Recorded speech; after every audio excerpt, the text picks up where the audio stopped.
The idea is to take it a step forward and to innovate, or else why am I doing it? I don't want to be just another can in the assembly line. You know, I want to, create, do something that's totally different and unusual. It's like, I hate to say it, but it's like what all songwriters say. It's true. It's like you don't write the song writes itself, and it just kind of falls into your lap. It's like when you say, gee whiz, did I do this? It was that sort of thing. Is video the same, or is video more work? Kind of. I think so. It's a cousin of the same creative, intent. I think. You let it create itself. Really, I know I do. In my opinion, it has to be completely entertaining and have a sense of a linear sense of continuity. As far as I like having a beginning and a middle and an ending, so you could follow a story. And not just be a collage of images, And sometimes that's great too. It depends on what the director has a visionary, what he sees really. How much do you put? How much faith or trust, or how much of it do you let the director decide? Are you very involved in the concepts? Oh, I'm very much involved in complete making and creating of the piece. I mean, it has to be from my soul. Usually, it's an interpretation of the music, so I would think so, yes. But I'm hearing a radio next door, by the way, so I just picked the wrong time to start cranking the tune. Did you hear that? I love working with John Landis because we laugh a lot. We're never serious on the set. So it's fun working with John because I get to throw water balloons and stink bombs and everything at him. That's a ritual for me. After we wrap on each video, I throw a lot of stuff at everybody. So that's fun. So how did you first meet John? I met John right before doing Thriller. I called him on the phone. I think he was in London. And I told him what I wanted to do and what the concept was. And we came together and we wrote it, the two of us. Now, when you were talking concept with him, did you envision it as being a movie or a music video? Because it seems it's more of a film. No, my idea was to make a short film, with conversation in the beginning and make that kind of linear and to bookend it with conversation at the end. But John and I, because he's such a fun guy, I really love working with him. We just sat together and the chemistry, it started working, He's fun. Do you remember, were you a fan of horror movies in particular? Believe it or not, I'm afraid to watch scary movies. Honestly, I don't quite like to watch them very much. I never thought I'd be involved in making that sort of thing, but I am. Cool. And the two movies that, there's the werewolf scenario at the beginning, and there's The Night of the Living Dead Dance. Did you see any of those movies? No. I did see An American Werewolf in London, which I thought was really fun. No, I hadn't seen the classic werewolf one. When was the last time you saw Thriller? Gee, I don't know. I thought about watching it again, but I don't, because I don't want to scare the children. My idea, I always try to be a pioneer and an innovator in whatever I do, and my dream was to always make, short little films, because I'm a big fan of the Three Stooges. And I love watching Curly, who I think is wonderful. And they make these 15-minute shorts. And I said, gee, I would love to do something like that one day, with a linear story. So this was my opportunity. Rod Temperton, who wrote Thriller, that was one of the first raps, actually. He thought of having a rap at the end of it. And we called up Vincent Price, and he says yes right away. So Rod was taking the taxi from his hotel. He's a German fellow.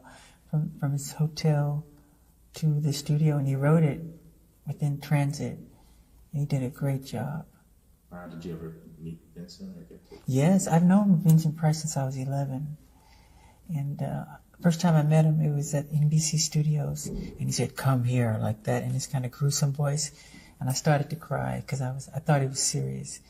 Because I used to see him by turning the channels, and those kind of, I think he was in The Raven and the House of Wax or something. So he scared me. Was there any talk of trying to get him actually in the video, or Pardon? to actually get him physically in the video? Or was that... No, there was never any talk about that, no.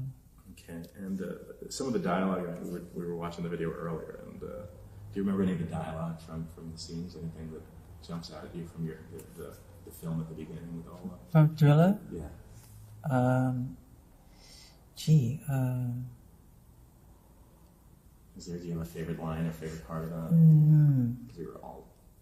Oh, I like the scene when I'm looking at when the girl, all these zombies are coming toward us, and she thinks she's safe with me, you know, being her boyfriend, and she looks over to me and I become one, and then we do that famous pull in and pull out movement, the Hitchcock move, and I love that moment. Then I become one. It's fun. Yeah. It was a delicate thing to work on because I remember my original approach was, how do you make zombies and monsters dance without it being comical? So I said we have to do just the right kind of movement so it doesn't become something that you laugh at, but it just has to be, you know, take it to another level. So I got in a room with Michael Peters, and he and I together kind of imagined how these zombies should move by making faces in the mirror. And I used to come to rehearsal sometime with monster makeup on, and I loved doing that. So he and I collaborated, and we both choreographed the piece. And I thought I should start, you know, like that kind of thing, then go into this kind of jazzy step, you know. It's awesome because it kind of gruesome things like that, you know. Not too much ballet or whatever. Right. It has that stiff movement to it. Yeah. You know, the length at that time, a 14-minute video, was pretty much unheard of. Were you worried at all that... No, because I knew if we did something with substance and content that people would watch, and it had great entertainment value, and if it held you, I knew we'd be okay. And that was the idea, you know. When you made the video, when you were making it, when you finished it, did you realize just what you'd accomplished, that this was going to be this groundbreaking? When I was in the editing room, I knew I liked it. I enjoyed it. You know, it has to be satisfying for me, and I enjoyed what I had seen when we finished it. So I was happy with it. Never totally satisfied, but I was happy. What about it would you have changed if you could? I remember I was happy with certain cuts and angles and timing and, you know, those sort of things, you know. Your own worst critic, huh? Yeah, it has to be just right. Beat It, it makes me think of the song and working with Quincy Jones and all those wonderful people. I love Quincy. He's a wonderful guy to work with. And I remember him telling me to write a song that I would enjoy, you know, with an edge. So I went in my room and wrote Beat It. I don't know why, but I did. About, you know, two gangs coming together. And the song is so self-explanatory that it's so easy to make this short film. And I had seen, I think it was a McDonald's commercial. And I said, God, I like the rhythm and the cut of this commercial. I said, I want this director for this piece. So I reached out to him. So that was Steve Barron. Not Steve, I'm sorry. Giraldi. Bob Giraldi, better than me could. Yeah, Bob was cool. That's awesome. I didn't realize that he came from that world. Yes, he started in commercials. Well, it certainly gave him a big opportunity there. Yeah. There was a time, was there a time that MTV wasn't playing, you know, wouldn't play the video, and was it Billie Jean or Beat It that basically broke the racial I think it was Billie Jean, because that came before Beat It. It was between Mickey Schulhoff and MTV. I don't know the whole story.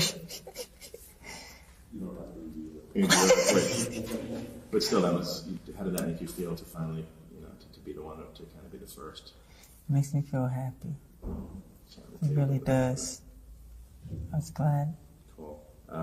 Billie Jean is kind of different because it really doesn't have anything to do with the lyrics of the video. It's kind of a whole different thing. How'd you come up with that? It's kind of surreal and it's different. I didn't come up with that concept. It was, I think, a British fellow. Steve Barron. Yeah, Steve Barron. He just had all these different and I thought he had wonderful ideas, but I let him go with it. The only part I wrote in the piece was I said, I just want a section. I said, give me a section where I could dance a little. Because he said no dancing in the whole piece. He said, no dancing. I said, just give me one little moment. So that whole section where you see this long street and this billboard of these two girls, one of them is Billie Jean and I'm dancing. That's the only part I contributed. I wanted to do a dance number where I told my sister Janet, I said, you remind me of a Black Panther. I said, why don't you do something where you transform into a Black Panther and you transform into yourself again? She said, I like it, but she didn't go with it. Because the two of us, we always think alike. So I told her I was going to do it, so I did it. And in the dance, I said, I want to do a dance number where I can just let out my frustration about, injustice and prejudice and racism and bigotry. And within the dance, I just became upset and I let go, and that's what happened. And I think at the time, people were concerned about the violent content of the piece, but it's like easy to look at. It's simple.